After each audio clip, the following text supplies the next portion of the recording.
Awesome. All right, good afternoon, everyone. Appreciate you joining us for our Goals and Guardrails conversation. My name is Travis. I'm with Strategy and Engagement. For those who've joined us in the past, I see a lot of familiar names, not faces yet, which is cool for our conversation. And looking forward to diving deeper into this guardrail. I'm going to also just make sure to put the slides one more time in there. We always post it on our APS Connects website as well as the recording. But just in case you want to follow along or there's too much detail on a slide and you want to come back to it. So what I'll do is I'll kind of walk through the beginning, pass it to Dr. O'Brien to share some of the data, and then pass it to Sherry Forrest, who will walk us through some of the work related to this guardrail. So as you know, the Board of Education has set some goals and guardrails for the district to focus our efforts. And every board meeting, they spend a chunk of time focused on one of the goals and guardrails. And so we have started this Thursday after a board meeting kind of lunch conversation to dive a little bit deeper into it. The board focuses a lot on data and some on the work, but oftentimes the community has questions as well. So we wanted to give this opportunity for them to dive deeper. So here is a reminder of our goals and guardrails. In short, the goals are kind of more student focused. The guardrails are a little bit more adult behavior kind of focus, but we pick one of these and dive deep into it each board meeting. So this past board meeting, we are focused on Guardrail 4, which is innovation and accountability. And the more just kind of specific description of it, I'll call it out, is around, for lack of a better word, turnaround schools, but schools that need extra support that are struggling. This was our first time looking at this guardrail, I believe. Y'all correct me if I'm wrong, but I believe this is the first one, which means everything has been addressed at least one time. And I believe almost all of our goals have been addressed at least twice now during the time period. So this is Guardrail 4. It's a lot of information, so I thought I'd kind of create its own slide for it. Basically what was outlined, and these are written in statements of what kind of boundaries you put around the administration. So the superintendent will not allow struggling schools to be without a comprehensive needs assessment, supports aligned to that assessment, and if that struggle persists for up to 3 years, a high impact intervention. And so kind of two definitions as part of that very wordy educational guardrail. Struggling schools, we define them as schools that need either tier 2 or tier 3 support. So schools identified by the state, and Sherry will talk a little bit about what that looks like. And then for high impact intervention, examples of those are things like school redesign or reconstitution or kind of an intensive focus, things like that, leadership transition, just some of those big shifts in that school to really kind of move it out of consistent struggle. So those are two of the definitions that the board has identified as part of Guardrail 4. The interim guardrail itself, which Monique O'Brien will talk about, is related to the number of schools, the percent of schools that need that support decreasing from 2022 to 2024. And kind of one disclaimer as we do, maybe it's not even disclaimer, as we do these conversations, particularly the guardrails, but the goals as well, the board looks at updating and strengthening on a regular basis. And so as we go forward, we may tighten this guardrail or tighten a goal or get a little more focused. So stay tuned to some board retreats and other conversations about how we can continuously improve, just like this guardrail talks about, our own process related to student-focused outcome governance. And so with that, I'll pass it to Dr. O'Brien. And lucky for you all, there's one graph on this guardrail versus all of the data from some other ones. But pass it to Monique to walk us through what this shows us and how we're doing. Thank you, Travis, and good afternoon, everyone. So for Guardrail 4.1 around innovation and accountability, just to kind of give you a little background information, in the 2022-2023 school year, the Georgia Department of Education released the first list of federally identified schools since the pandemic started. And so CCRPI data from the 21-22 school year was actually used to generate the list of schools that was released in the 22-23 school year. I know it's kind of confusing. We use like the year before's data for the upcoming school year's list. But that list that we received during the 22-23 school year included the 18 neighborhood schools. So that's that 37.5% that you see on this graph. This does exclude our charter and partner schools. But what you can see from the graph here is that we started with 18 neighborhood schools on the 22-23 list, and that was reduced to 14 schools in the 23-24 school year. So that was the most recent list that we received from the state actually in January for the number of federally identified schools. If we are to, and I do see your question, Ms. Howe, if we do include our charter and partner schools on here, we still had a reduction. So there were 30 schools, if we include charter and partner, in this 22-23 school year, and that was reduced to 25. And we can talk a little bit more when we talk about strategies around what that strategy looks like for the different types of schools. But again, regardless if we include them or exclude the charter and partner schools in the calculation, you'll notice that the number of schools federally identified did reduce from the 22-23 school year to now the 23-24 school year, which is great. That means we're headed in the right direction for reducing the number of our schools that are needing the most intensive support.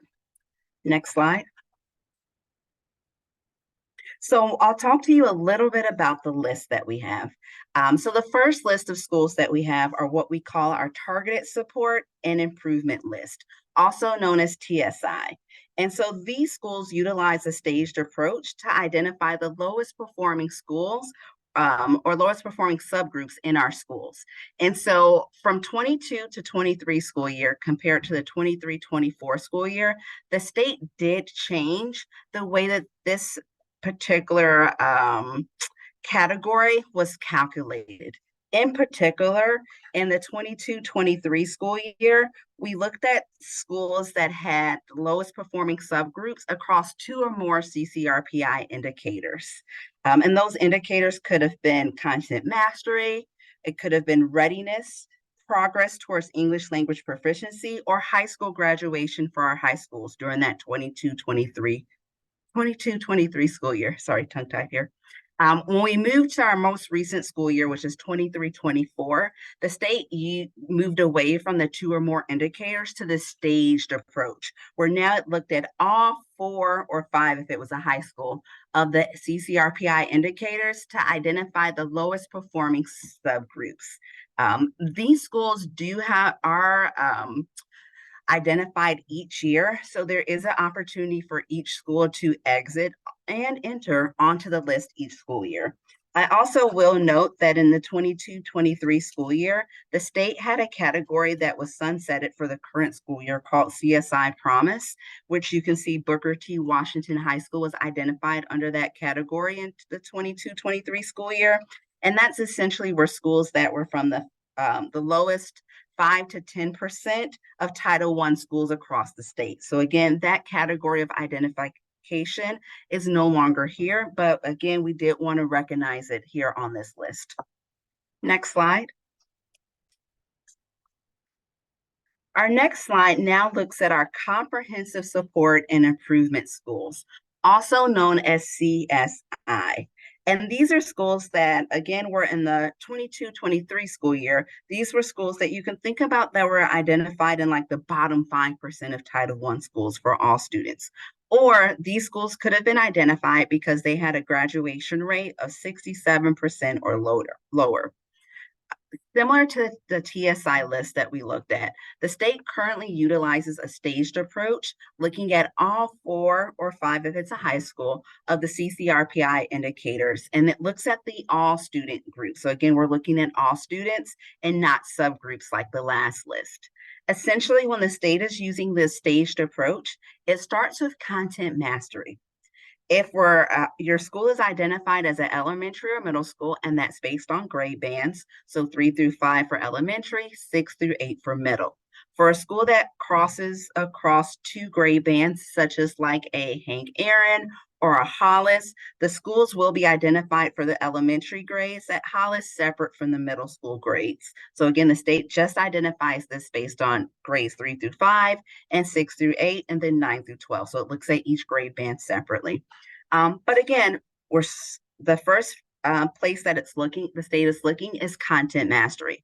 They're identifying the lowest 20% of Title I schools in the content mastery section. From there, now the state takes that list of lowest schools, and it's 25% if it's high schools, but it's taking that list of lowest schools, and you can think about it as a funnel. The number of schools is going to constantly decrease, where now it's going to look at the CCRPI progress or the closing gap scores to look to see, were you the lowest 25% of that list in closing the in progress, or were you the lowest 10% in closing the gaps? And now that list is getting smaller. And then it's going to look at readiness. And then finally, it's going to get to the lowest 5% of all schools in the state. The only exception is that at high school graduation is evaluated during the staged approach. Schools that are identified on the CSI or Comprehensive Support and Improvement list do stay on the list for 3 years. And that's so that we can provide the best support for those schools across a 3-year span, to try again to be able to support our schools and students that are at most in need. You will notice on the 23-24 list, there is another category that's listed. During the 23-24 school year that we're currently in, we talked about the state sunsetting the CSI promise, and that was replaced with what we call the additional targeted support and improvement schools. Essentially, those schools are identified the same way that I just described the CSI list with this staged approach, but now the state is looking for subgroups. Do you have any subgroups that are the lowest performing across that staged approach? And now it's an additional targeted support that's being for our students. And so all of our ATSI schools in Atlanta Public Schools were identified for students that have been students with disability as the lowest performing subgroup in the state. Next slide. Before we get to, because I think then we're going to jump into some of the support offered to the district, we'll pause here if there's any questions on the data as a whole. Maybe we can get a little bit to Ms. Howe's question on why charter schools are not included. Are they included in any of our other goals and guardrails, or are they just excluded from this? Kind of what's the process for which schools are part of goals and guardrails and which aren't? Yeah, absolutely. So when we think about our goals and guardrails in general, our charter and partner schools are included in goals 1 and 2, actually all 4 of the goals. Additionally, they are included in our guardrails. The only reason that they were excluded in guardrail 4 was really from the standpoints of each of our charter and partner schools has a separate contract, with the Georgia Department of Education when it comes to the type of intensive support that are provided for those schools. Whereas all of the Atlanta Public Schools, our neighborhood schools, are on a separate contract just because of the charter and partners having separate management organizations. And so what that support looks like might be slightly different. But Sherry Forrest, when she talks about the supports, can talk to you a little bit more about what that looks like for the supports that the schools will be having. Awesome. And then maybe, and feel free to raise your hand if you have questions. I'm going to just ask questions that are on my mind on a couple on the data points. You've talked about one of the shifts is from like X% and below of schools, or X% of schools that fall below a certain amount maybe in previous years, and now it's a staged approach. Is there a number of schools that the state is trying to get to, or is there like a barometer, a level that all schools below a certain amount? Is it only set up to, these are the number of schools the state can support, and so therefore we're going to keep going to stages until we get to that number? Or is it the number is not as important because you've met all of these staged thresholds? Yeah, no, that's a great question. So essentially once we go through the final staged approach, the way that they've explained the calculations is that it essentially ends up being roughly about 5% of all of the Title I schools in the state. I don't have that exact number just because the number of Title I schools in the state shifts a little bit from year to year, but essentially it is the lowest 5%. And the main reason that we shifted to this staged approach is prior to the pandemic, so 2019 and prior, the state actually gave one CCRPI score, which was basically a combination of the four components, and they took a weighted average.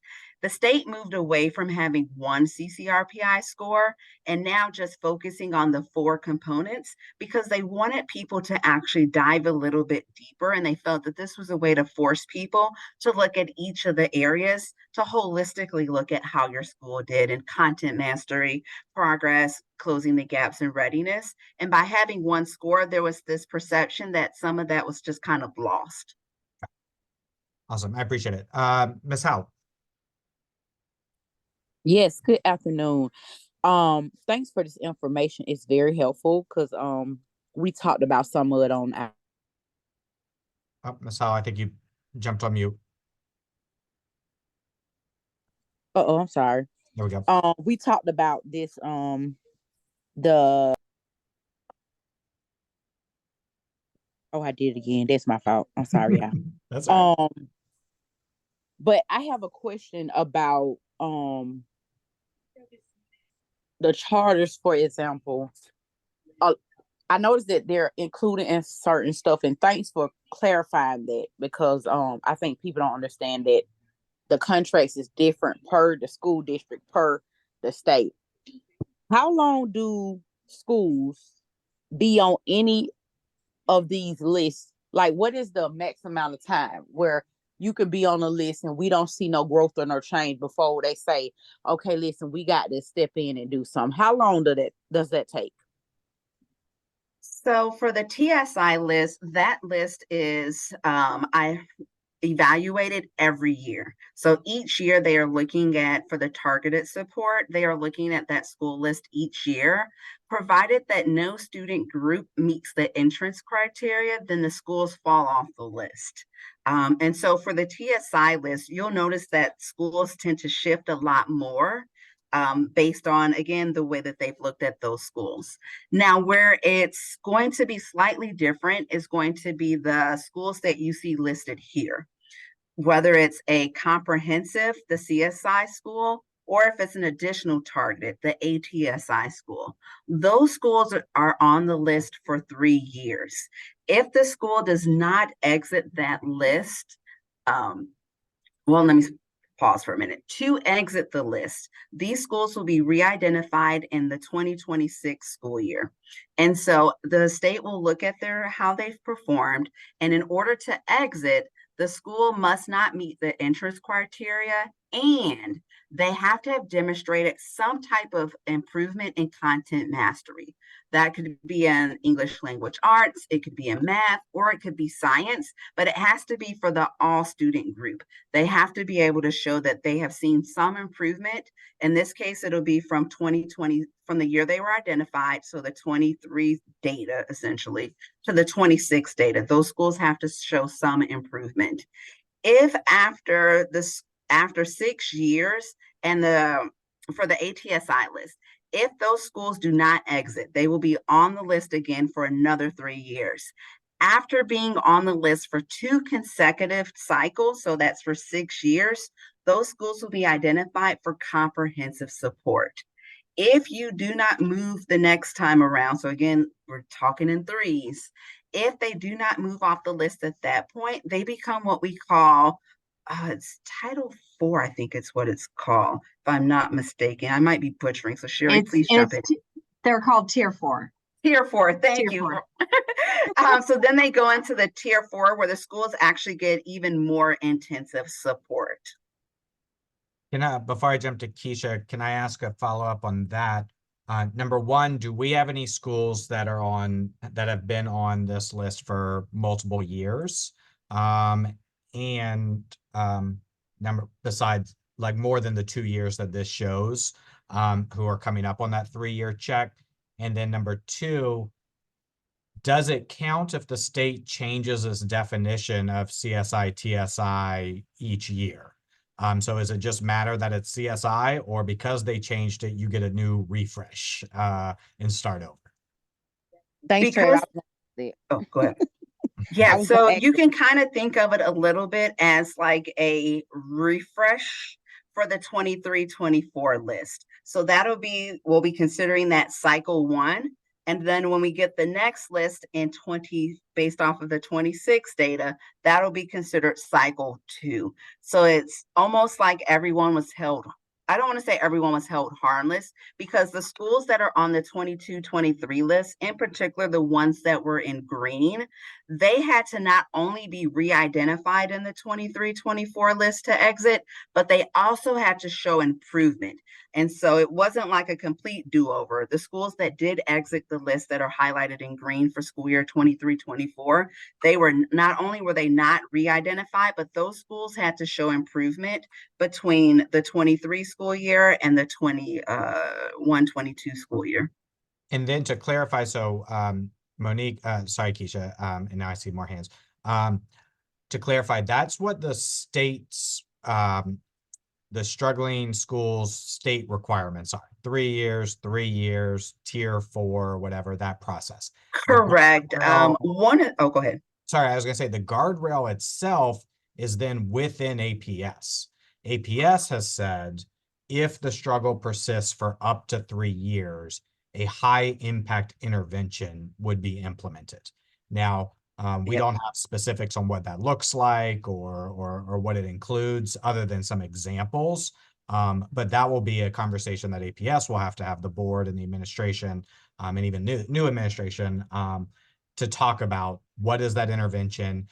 Do we start fresh like the state does when there's a new measure, or do we take the old measure into consideration? So that will be part of some internal conversations, would be my assumption, for what APS would do. All right, sorry. Keisha, then we'll go to, sorry, Miss Al, did you have a follow-up? I wasn't done on Travis. Okay, cool. Go to Keisha, because I wanted to piggyback off of what you were saying and reading. So if the schools make improvement, they can start exiting off the list, right? Correct. Okay. Depending on the So number not of, until, yeah, so let me clarify that. So they can, but they won't be identified again. So say, for instance, let's just say Dunbar. Dunbar is a CSI school right now.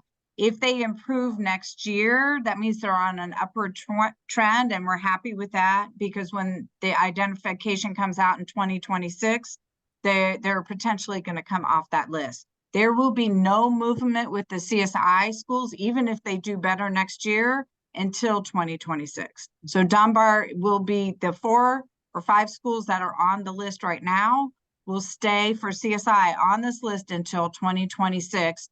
And again, support so that we see that upward trend.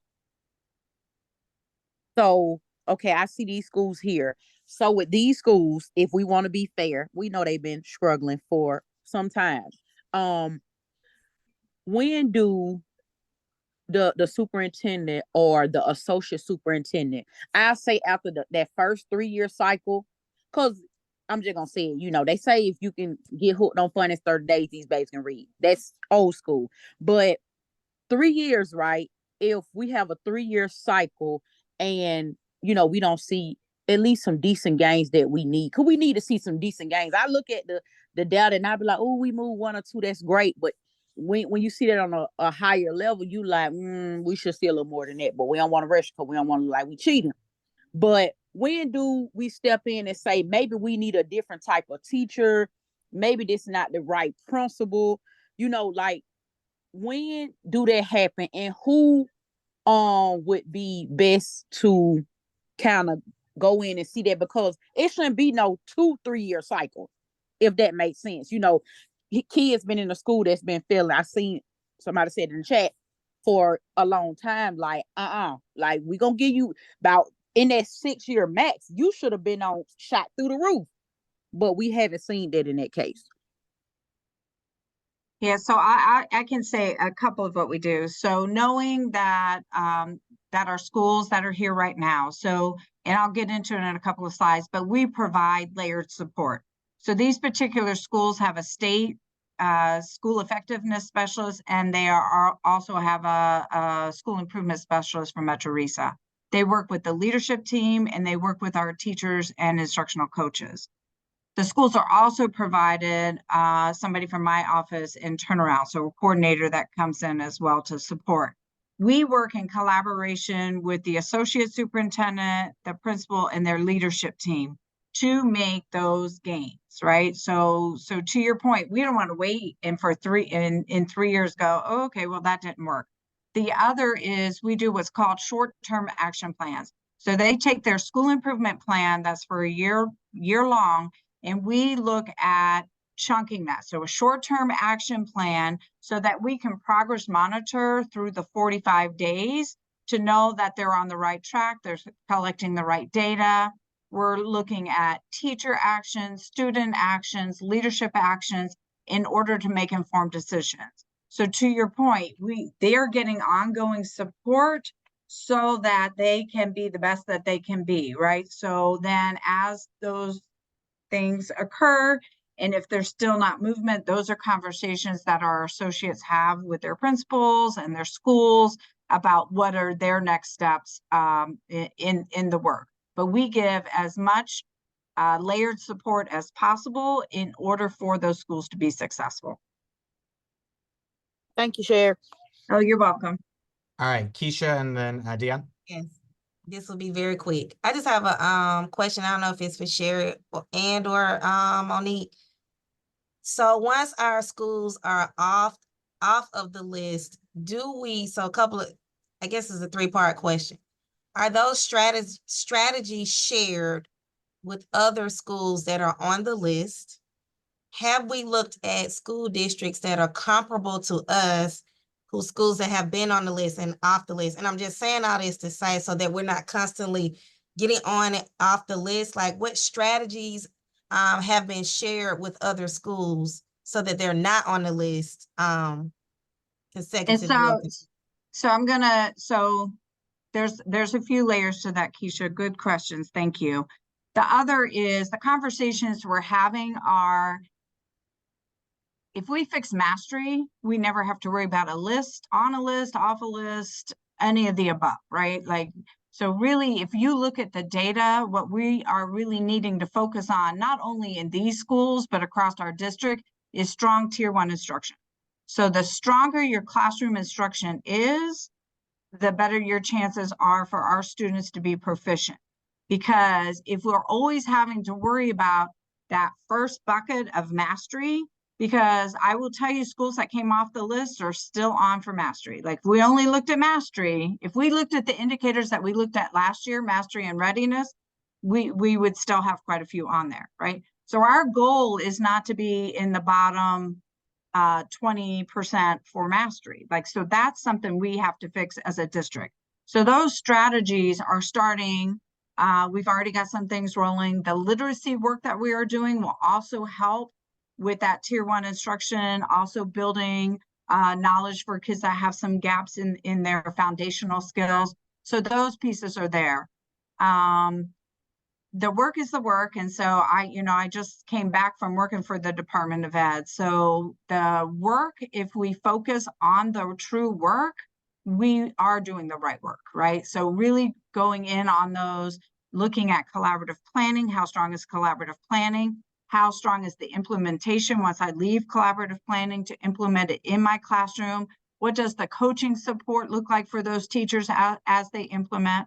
And then on the other end of that, coaching the leadership team, principals, APs, to what should you see in collaborative planning? And then how do you plan for your look-fors in the classroom the following week based on what you see? So really building strong leadership teams, strong tier 1 instruction is how we will move the needle for all of our schools, not just those on the list, and it builds sustainability. Awesome. Thanks, Sherry. Yep. We'll do Dion and then Ms. Dobbs, and then also Sherry has some slides on what support looks like, kind of, that she's talked to. So we'll make sure we get to that. Dion?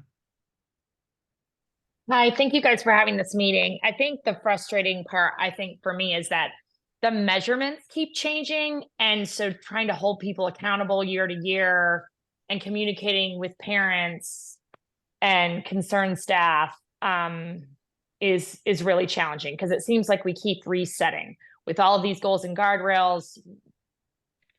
So with that said, I appreciate that Dr. Battle was very transparent about how we have some schools that, although rolled off this list, because they changed the definition, actually have lower overall scores than some that are on this list, and us not taking our support and our focus to continue to help those schools. So I do greatly appreciate that improved transparency with this new administration. With that said, and I heard Dr. Battle say that there will be contracts with both APS or agreements and with the state about some of these plans for these schools. Do those live someplace that are accessible for the parents and community members to see what those plans are? So they're MOAs. So I'm not, that I'd have to, I would assume they're a public record because it's an MOA, but we're in the process of signing those. And in fact, when I leave this call, I'm going on a call with our partner charter. So those MOAs are signed, and then Dr. Battle will sign the overall. So yeah, there are MOAs there. In those MOAs live the support, the expectations from the district, the schools. So I believe it is a public document, Travis, I think. But yeah, so those, once they're signed, so that it's not signed yet, the final signing will be this week, but I do believe then they become public record. Because those did exist prior to Dr. Battle, correct? No, So we had it's a state requirement. It's a state requirement. So it has nothing to do with the districts. It's a state requirement that we have MOAs. So they have been in the past. They have been in the past. So these, for some schools, these are updates of MOAs. Is that correct? Every year we do a new MOA, just because sometimes the state, like maybe 3 years ago in the MOA, they had to have a district point of contact. So back then when I was here, it was me, but that was the only point of contact. They have now updated because every district's a little different. And so Right. I'm still the point of contact, but they have direct communication with the principal supervisors. So that is a new part of the MOA in the past 2 years. So they do change every year because some of the work changes. So like to the point of ATSI is a new Right, thing. designation, So, right. So now they had to add that in, right? But for the most part, it's the same. It's the support, the expectations, and making sure that those are followed. So is there a way, because, our GO teams are now involved with approving budgets and having a say and bringing the community support, and we continue to hear these questions out in the community, schools hit these lists and, but we don't know what the plans are. Is there a way that the MOAs could be presented to the GO teams and kept like a copy in the GO teams so that parents can see and community members can see more transparently, like that there is a plan and there is actions and there is oversight? Yeah, so again, I'll without check having to with, do records requests. Yeah, no, let me check as far as that, because I'm not the legal person. I don't know what is and what is not, right? But if you are a school that is a state designated school, they're required with their school improvement plan is to have a short-term action plan. So that's that 45-day plan. GO teams should be aware of those because they live within their school improvement plan anyhow. So that should be already a thing if you are one of the identified schools. Right. Now, our newly identified ATSI schools are in the process of building those because, again, they were just identified and the support is now going in. So those are just now being built. But for our CSI schools and our previous CSI, they have short-term action plans that they have been living and will continue to live throughout the rest of this year. Okay. Thank you. And we'll talk, good questions, Dion. So I'll get with you, Sherry and Carolyn, and we can talk about these plans versus the continuous improvement plan and what would be a good view for GO teams to have access to better support, particularly as we go into budget conversations. Ms. Dobbs. Hi, everyone.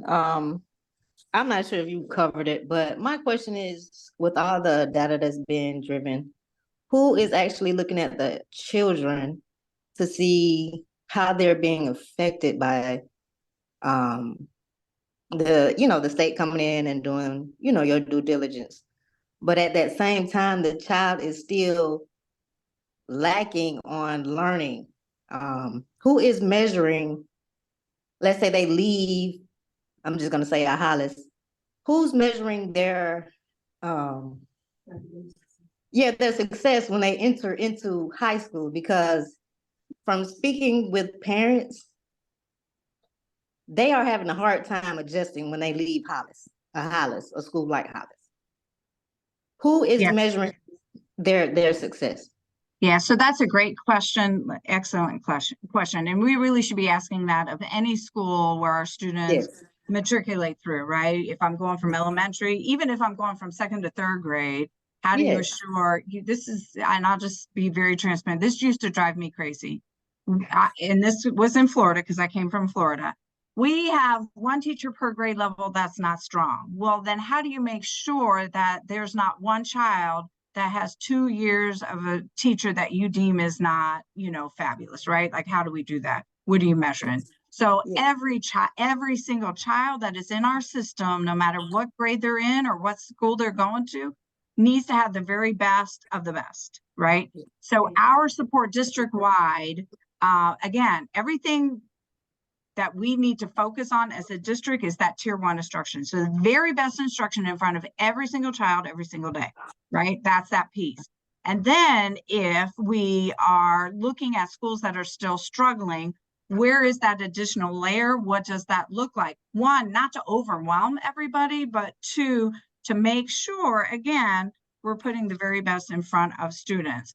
The students do actually great with our state and RESA people come in, and I'll talk to you because I was a state person and I supported DeKalb County. And when I tell you those students thought I was part of the staff, like I was invited to like their birthday parties and I work for the state, right? So they, they look at it, kids don't realize that you're state or not state because it doesn't feel clinical. It feels like support. So that part is good, as does the support we go in. Our thing is we have to be strategic. So it can't feel like we're doing 400 things to schools so they can't do the work. And so when you start with your district strategic plan and then you have your school improvement plan, the work that we do with a short-term action plan all aligns. So it's not something more, it is just additional support to make sure that gets to the ground. So we're measuring constantly. So it's not just map data and that kind of thing. We're also doing observations, classroom observations. We're doing, when teachers plan, we do observations and give feedback, and then we coach. So there always should feel like support in order to move the needle. Some are going to need more support than others, and that's why we differentiate. One last question to piggyback off that. Is there any kind of exit exam or entrance exam to see where that child is after they left for middle school or elementary school, entering middle school? So there is, and that's why we do the MAP assessment, because it is a diagnostic that's given 3 times a year.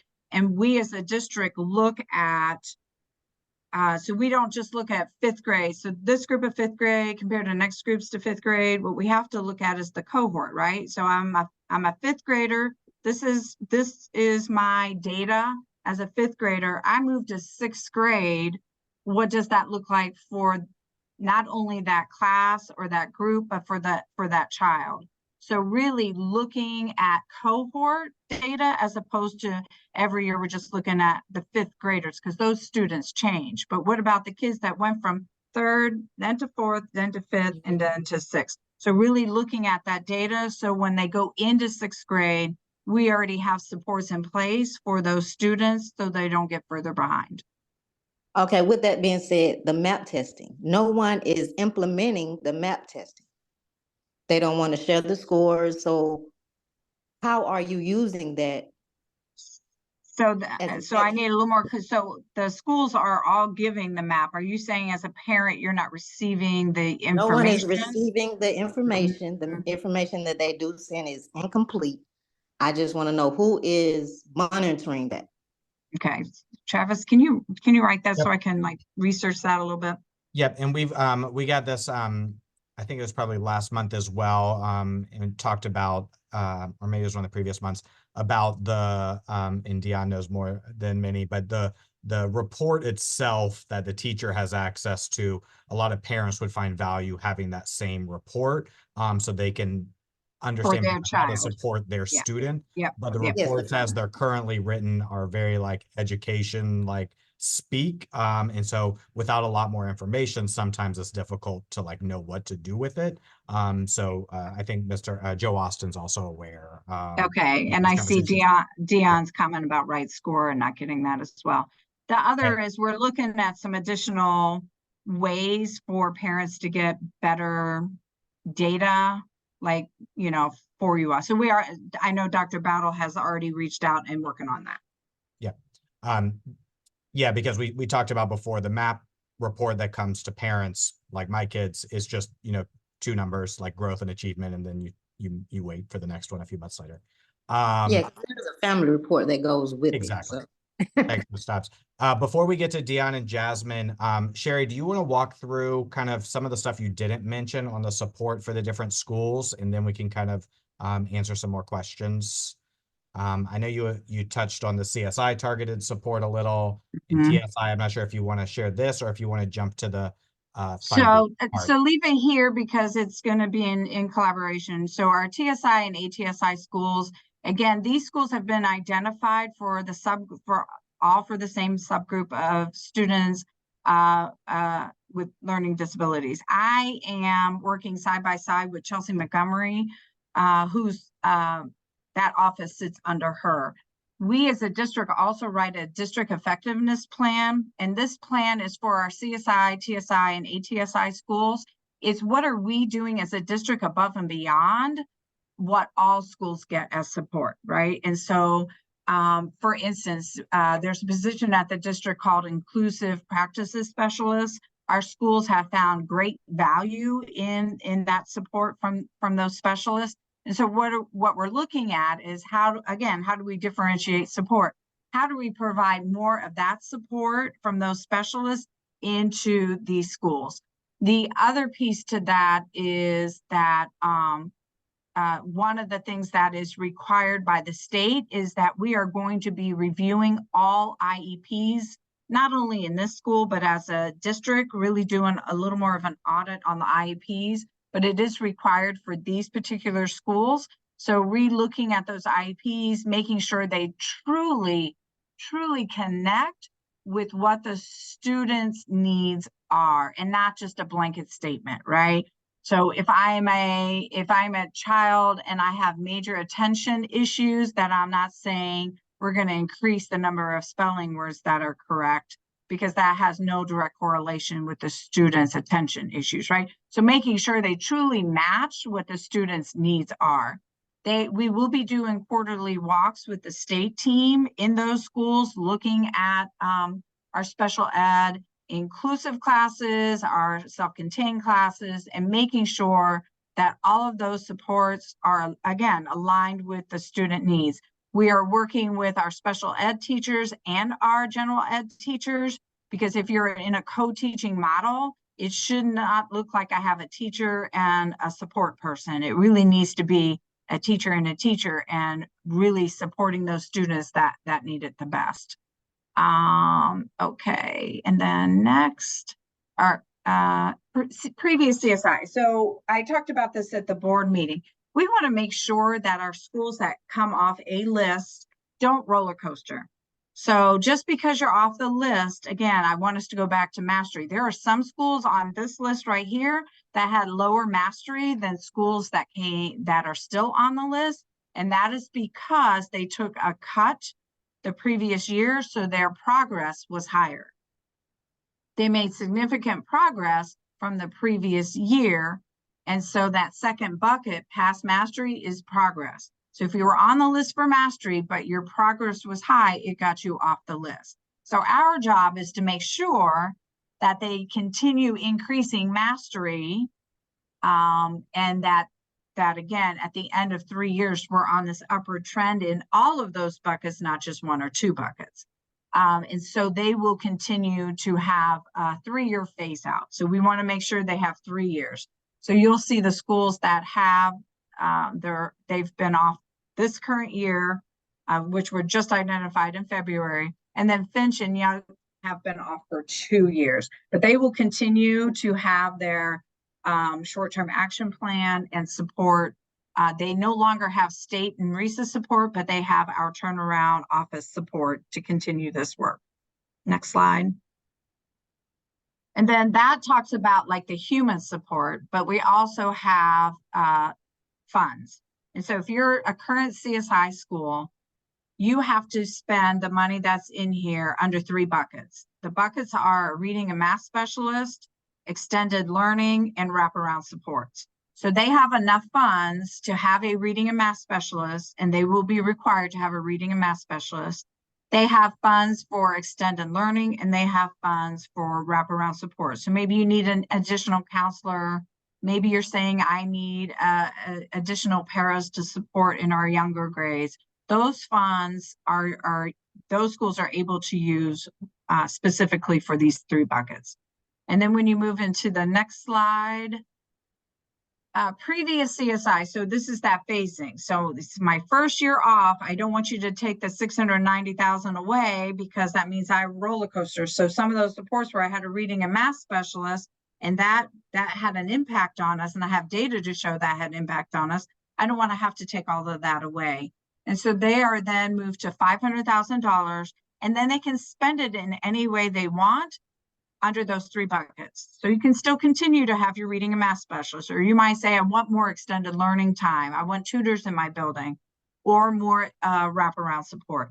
So again, we don't pull everything away. They move to the 500,000. So that's year 1. And then the next slide will show year 2, which is 300,000. That's Finch and Young. So next year they'll have 300,000. They still have to spend it in the buckets, but they have quite a bit of flexibility how they spend it within those 3 buckets. And then next slide, year 3, I don't have any schools right now in year 3, but they will then be reduced to 150,000. So it's to build sustainability. So you have to know that every year your funds are going to be reduced. So you're going to build capacity with your teachers, so you don't have to have 3 coaches. You're going to build capacity with your teachers to be able to handle some of the wraparound things, your attendance and that kind of stuff. And so you're building capacity every year. So as your funds decrease, you're a stronger school and can maintain that work. Next slide. Right there. So TSI and ATSI schools, these schools were specifically identified for their subgroup of special ed. And so if you're a TSI school, you're allotted 1 FTE, which is a human. And if you're a ATSI, you have 2 FTEs. These resources here, the wraparound support, has to be focused on how you got identified, right? So you're not going to go buy a program over here for all your tier 1, blah, blah, blah. It is really specific to special needs. So you might want an additional CELT, or you might, if you're an ATSI, I'm going to have an additional CELT and 2 paras to support my students with disabilities. So really honing in and focusing on the support for why you were identified in the first place, and that is for these schools, special ed. I think that's it. Yeah. Awesome. All right, let's go to, thanks for sharing, Sherry. Because Jasmine hasn't asked, do you mind? Let's go to Jasmine, and then we'll do Dion and Miss Howell. Jasmine? Okay, greetings, everybody. I kind of had like 2 or maybe 3 questions. So in regards to like the audit, like our artifacts, like how deep is that audit going? Are they asking for like artifacts for like progress monitoring? Because based off of my experience, I had to ask special education teachers and CELTs does middle school actually get the same type of progress monitoring as elementary schools? Because I didn't see the individualized learning from their plans. It was just, okay, here go whole group math, here go whole group history or science or whatever, and it wasn't individualized for the students. So if you're not individualizing their education, they're not going to grow, because you're still grouping them like they're all one. Yep. And so that's one. For audits, two, for metrics of why I guess students aren't growing, are we looking at stuff outside of just academics? Because we can have top tier instructions for the students by the teachers, but if the students' well-being is not there, because that's another thing that I witnessed while inside the school. Students don't want to be in the classrooms. They don't want to be around the teachers. They're not even hearing this top tier instruction because their well-being is not being met. So maybe instead of all these specialists who don't like going in the classrooms, maybe we can use more SEL coaches in there that's going to, okay, come on, what's going on? What happened at home today? Okay, well, maybe let's do this, because that can help too. If a child's well-being is not met, they're definitely not going to learn with all the top tier instruction in the classroom.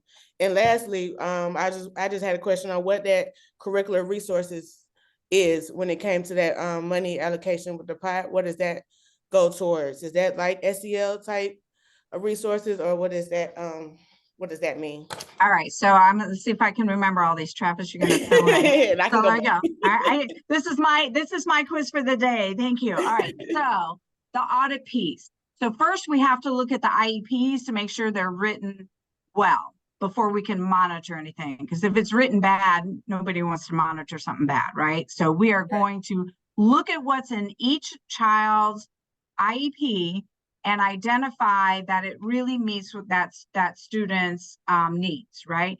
Then based on that, that's then that piece where now we progress monitor to make sure it's right. But if we're progress monitoring something that's not great, that's not helping anybody. So first we're gonna look at those IEPs to make sure they're written correctly and to the student's needs.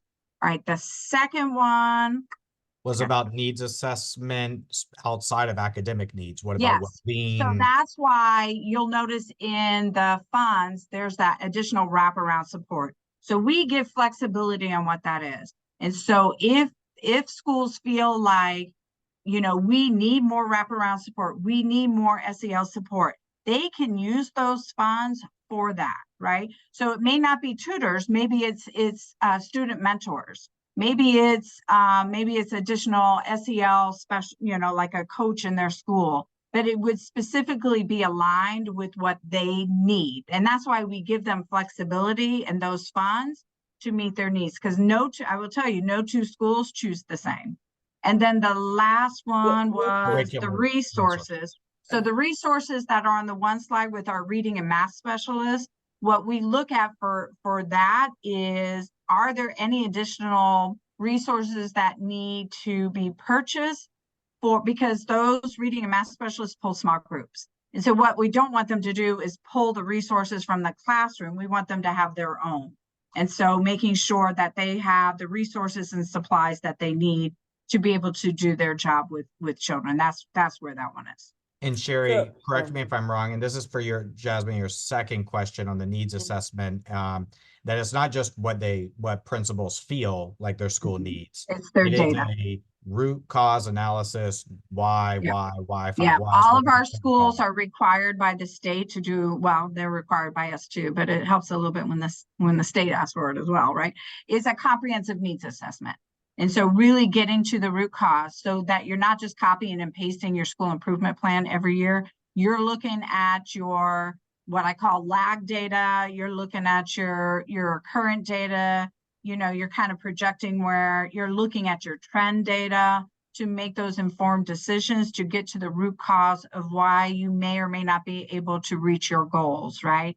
And then based on that is where you will know you're going to write your goals, your actions, and then what you put your money towards aligns with what your need is. And so would that all be based off of like Go Team? The Go Team would decide, okay, we want another SEL, because not SEL, but another SEL specialist, because we see that behavior is at an all-time high in the school.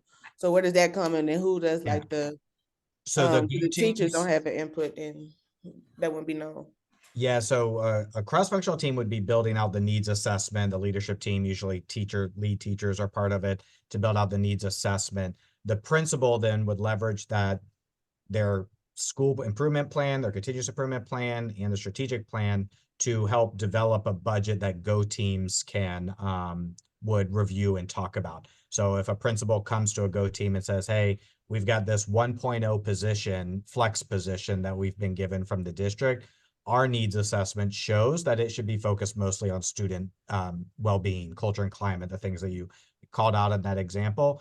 That's what we would hope Go teams would have the conversation. Why did you pick a wraparound support for that 1.0 FTE versus a reading specialist versus an extra core classroom teacher? And so we want Go teams to have that conversation, and the principal should feel prepared to pull on their needs assessment, their continuous improvement plan to justify some of those budget costs.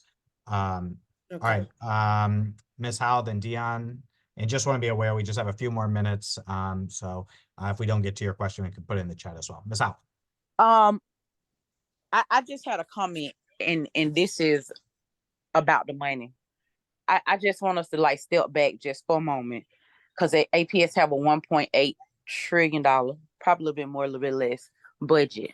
Yet we produce what we produce. One thing I recommended years ago, when we first started the Go team under Lolita High, is maybe we could ask some of those high functioning schools to partner with the teachers at the low functioning schools to kind of, I don't know, help them and support them. But when we think about this data, I think we forget that there's a lot of things in place that happen, and we have partnership with the city, etc. But we see that these things are working. So as we're here talking to APS staff, we also need to be talking to the city staff, because if the kids don't have a stable home, they're constantly chasing rent, they can never go into a school and sit still and listen, because they're dealing with so much. Their families are dealing with so much. So even though we have a big budget and they get this extra support, the data still be what it be. And we just talked about 3 years, 6 years, and some parents was like their school have continued to fail over and over their children. We have to look at it holistically. And Travis, Sherry, I appreciate you guys for having these conversations, because they're very helpful.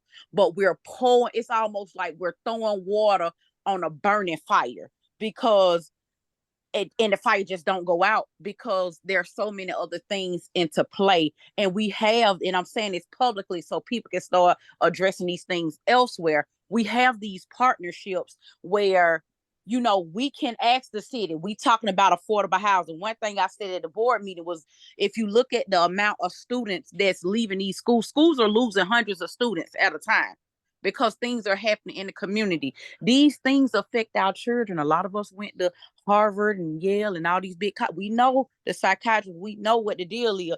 So I think we can talk about this, but we're not going to see no changes until the family is stable. And a lot of times that is outside of the school, and that's on the city side. And I think if we all can get together and advocate for supporting our families, not to mention we got foster kids and homeless kids and etc. But if we can get together and support our families, I think we'll see a huge change when we do that holistic approach. I appreciate this. Thank you for listening. Thank you for sharing, Ms. Howe. I'm going to also put in the link. That's all Keisha would like it. It's always good for us to highlight APS Cares, so that while there's all that to happen, there's also resources available, and we need to make sure people know how to get those resources beyond just the schoolhouse, like you talked about, Ms. Howe. Dion. I dropped a couple of my questions in the chat, and I hope you'll look at those, because I had a couple. Question. In terms of these funds that you talked about, Ms. Forrest, you said these are funds that they were getting prior to this year to some degree, correct? So these schools, to some degree, were getting additional funds to choose different supports to help the children, correct?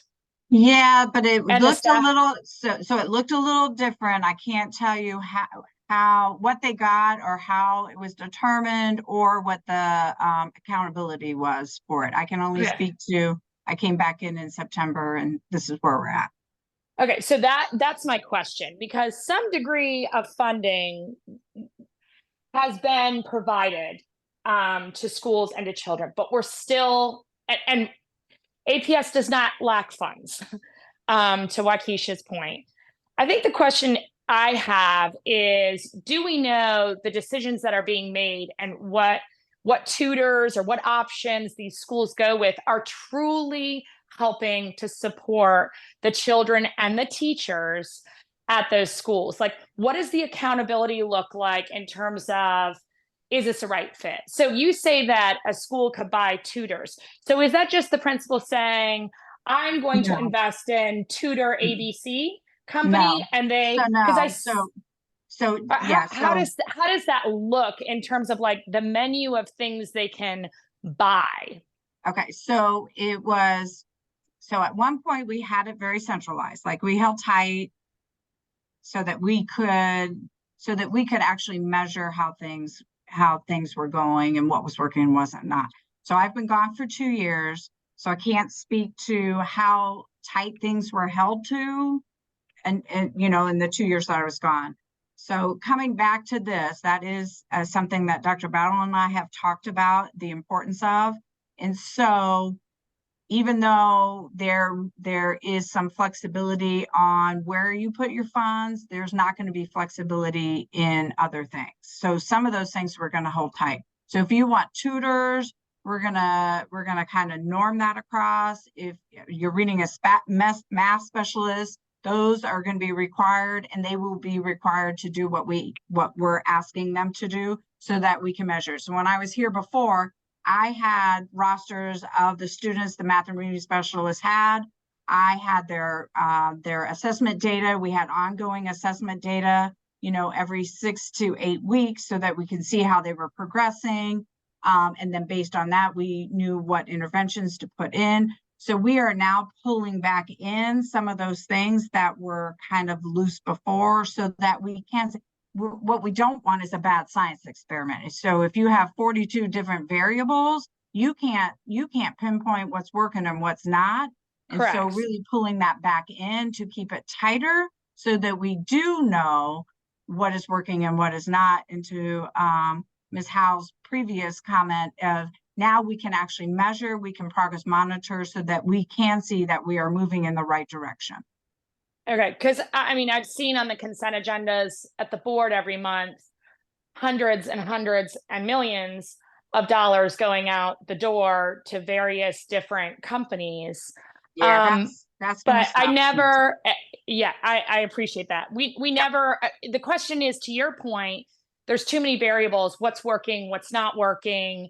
And you know, it appears overall it's not working. So I appreciate that you guys are pulling that back in. So when you say a math specialist, will then that be an APS employee that then that school says, we need to buy that math person or we need to buy that tutor, that's an APS employee that then pushes into the school? Or are they going to be given a group of 5 companies that are approved tutors? No companies. No. So we learned early on, poor Monique was with me back then. I was like, I still am in therapy. So when it's an outside vendor all the time, the poor principal has no control, or they're chasing them down, or it's a different person every week. Like that did not work for us. So the reading and math specialists are APS employees that work for that principal. They are assigned, those are their people. They get support from us in the coaching and the expectations and that kind of thing, but they belong to the school APS. Okay. So And these then- contracts that we're seeing in terms of hundreds of thousands of dollars of contract, not really sure. Yeah. so are those title funds that are being used, or are those ATSI? Like, how is this school able to purchase all of these outside vendors to provide these support services? So again, a lot of autonomy that has been in previous, that's how things were able to go. Moving forward under Dr. Battle, and I'm assuming with whoever comes in, those things are already being pulled back in a little bit. I will say that. Okay, wonderful. And then, Yep. and then last question, just the cohort data that you spoke about, wanting to, see more cohort data. Is there a way, or let me ask a question first, Travis, this is for you. Is there a minimum principals are supposed to be presenting to their Go teams and to their communities in terms of MAP data, right score, milestones, that data? I guess this is kind of a setup question. Is there, because I know you guys provide scripts and you provide data and you also provide presentation templates. So is there a minimum amount of data that they're supposed to present on those things to their communities? And I'll see if Carolyn or Chandra are still on here. We give them the data points to present, to share as they come out. So September, you should be sharing this data. November, you should be sharing that data. Okay. We also have been sending out, I believe Chandra and them sent out just this week, from Kimberly Elementary School did a great budget presentation. So send that out as like a template. Hey, you all should be looking at this and mirroring what they're doing. So And I can that's right, speak Travis. just across it. To Sherry's point, I know parents would like to see more cohort data. So if you and a higher minimum level and accountability that principals are presenting that minimum level, and maybe get some feedback on that from parents, because at some schools, we are begging for data year after year after year, and it's always next month, next month, next month. Gotcha. So if we could have some engagement around that, what do parents want to see? You have centralized so many of the tests, math, reading, ELA, science. So to the parents' point before, the transparency, if you want to be an engaged parent or help your child, it's not there. We're just seeing scores on Infinite Campus with no understanding of what's going on. So right score was implemented this year. My youngest daughter has taken it, I believe, 2, maybe 3 times. I've gotten no information on that. None. Not one piece of information. And I've asked multiple times. MAP score, there's a 1-page paper that is different than previous years. I have to send an email and ask for extensive information because that 1 page doesn't tell me anything. It really doesn't. So I think in terms of, you can't say you want engaged in parents and then make them have to and say that, we need more parent involvement with helping children and not provide us with the information. And we have to always send extra emails. And I mean, we got to figure something out here. Awesome. Because it's a lot of tests with a lot of no information. Joe, I know this is right up your alley. Did you want to share anything? Yeah, so with regards to cohort data, let me tell you what currently is available. So at the school and district level, the Georgia Department of Education's CCRPI public-facing dashboard, the progress component, a good bit of that is cohort data, the growth percentiles. That is cohort data. And you will see it year after year. Now, there have been disruptions to that post-pandemic. This year, since the pandemic, we have growth percentiles as part of the progress component. This is also reported in APS Insights. You can access it that way as well. And another way we show cohort data. Cohort data by is in APS Insights? We can access those CCRPI components. It's a you access the CCRPI. I'm going to let you know. I know those dashboards. I understand that they're there. They are very hard to find. And you guys are presenting data. I think with Ms. Forrest mentioned that more cohort data is going to be presented or going to be looked at. I could be speaking wrong. I would just suggest that you provide that in a more transparent, easily findable way for parents and community. And again, it is on the Georgia, the Godot public dashboard. But in addition to that, in the spring, when we deliver our spring student outcomes focused governance, monitoring reports on literacy and numeracy. There will be a section on seamlessly enrolled students, and that is cohort as well. So those are some examples of how we do provide cohort data. And that will be new, correct? No, we had them last year in the spring. Okay, I will go ahead and look for that information. Thank you. Thank you. And I know we're way over. I'll get to Ms. Dobbs and Ms. Balil. Dion also asked about turnaround funding on the budget. That is on their budget sheets. Yeah, they have a separate tab that it comes up in. Right, for those But, schools that have. but they turnaround didn't, funding. Ms. Bracken didn't present that in the Yeah, meeting, in, correct? It was only SSF? She didn't present those tabs?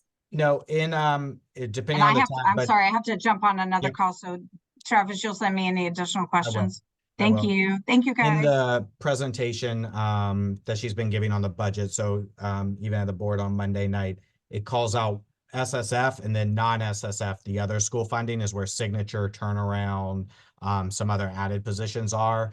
And then when the schools see the changes on, what are your allocations and what were they last year, there is a line for turnaround, signature, kind of in that area. Title are all in the additional earnings section of those sheets. Okay.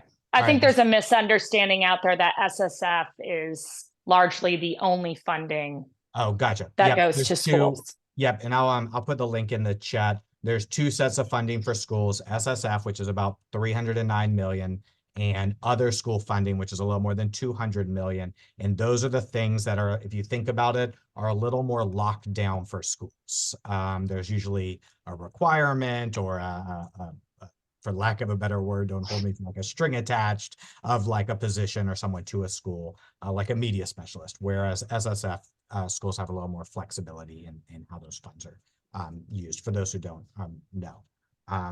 Okay, Ms. Dobbs and then Ms. Balil. My question was just simply on the audit process.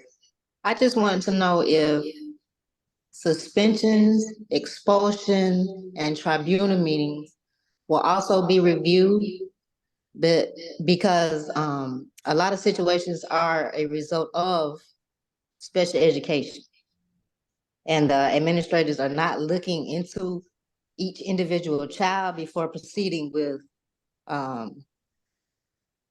disciplinary action. I just want to know, are those things included in the audit? I'm not sure. Monique, do you know, or is that a question for Sherry? That is a question for Sherry. I'm not 100% on the details of everything that they'll be looking at. Okay, so we'll reach out to Sherry, Ms. Dobbs, on suspension and expulsions, whether they're included in the audits, particularly for the IEP students. Cool beans, thank you. So I appreciate it. And Sherry, Ms. Balil. Yes, I'm here, Sherry Balil, Hollis Innovation Academy. I wanted to ask in regards to the computers, the COVID dollars for the computers, and how the money was distributed for schools, because I think at Hollis, I think we didn't have enough computers, or they need to be repaired. And then also we had a big transition in the Washington cluster. I don't know if you're aware. Sherry, my name is Sherry also, so it's good to meet a Sherry. Mine's is spelled with a Y. Hi, Sherry. Back to what I was saying, the Booksy Washington cluster had a big shift in principles where we were on a pad and some issue came up and all the principles was taken down because it was a talk about capacity with Centennial, and they wanted certain type of principles in the cluster. Fast forward, we came back with the data where we got on the list and we were given Amplify. We were given Amplify and all this, extra stuff for our children at Hollis Innovation Academy. And if we're on the list, my thinking is this: if kids' internet is out or may not work, and how would they kind of get the lessons and so forth? Because the computers don't come home all the time because we don't have enough. So that was a challenge for us. And then we also have a new principal. This is her second year, and she had to adjust to all this stuff that is happening. So I don't know if APS realized, are they part of creating an issue with data? And we had an influx of kids from, I believe, the Thomasville area that moved into Hollis. So when you base in a school to put it on the list, yeah, we on the list, but did you track to see the mobility, the kids coming in and out? Because basically we had an influx of kids from that area because they closed the apartments. Yeah, and I don't know if Monique can share more about what all the different data cuts are. One, on the computer side, definitely have your principal. If you don't have computers or they're not being repaired, that has nothing to do with even COVID dollars. Like, that's something that should just be provided. And so Well, when I say that, I know a lot of money was raised for computers, so it should never be computer issues. That's exactly what I'm trying I to agree. say. Hey, I'm completely, Yeah. that's why I was saying, make sure that someone knows about it so that we can kind of at least hold them accountable on it. So I appreciate it. Okay. And then on the others, part of that would be in the needs assessment that a school is doing to see how to improve, is looking at their mobility, where the kids are coming from, if there's been major changes. Monique, are there other ways that schools are kind of cutting the data to really dive deeper into why they may end up on a list, CSI or TSI, as part of the process? Yeah, currently our schools are all looking at and reviewing their data, even down to the student level, to be able to look to identify what are some of those areas of weakness that some of the students were struggling with. So we have been able to provide some of the student level data that we actually get from the Georgia Department of Education it's very detailed. And so for any student, it will let you know, for example, if they met the attendance mark of being present at least 90% of the day, or if the student was able to contribute to the readiness indicator because they were enrolled in a Beyond the Core course and passed it. We also are able to look at, from the data we get from the Georgia Department of Education, what each of the students' contribution was to the content mastery score or to progress. So the schools are getting that individual level data from the state, where they do have the ability to dive in and look at, for each student, how they contributed to the overarching score. And for some of the indicators, they do take into consideration, especially for our schools that are very mobile, to look to see, has the student been enrolled at the school at least 60% of the time? So that if you had a student that enrolled, say, the week before testing, then the state holds the school harmless on things such as like content mastery, because the school has not had enough opportunity or weeks in the school year to really be able to contribute to that student's achievement. Thank you. Just to kind of wrap up a few things, talking about struggling schools is never like a highlight, but I actually think today's meeting was one of my favorite ones we've had each month. I thought we got tons of great questions and feedback, and really kind of dived into exactly kind of the purpose of some of this. So I really appreciate y'all attending these meetings and having these conversations.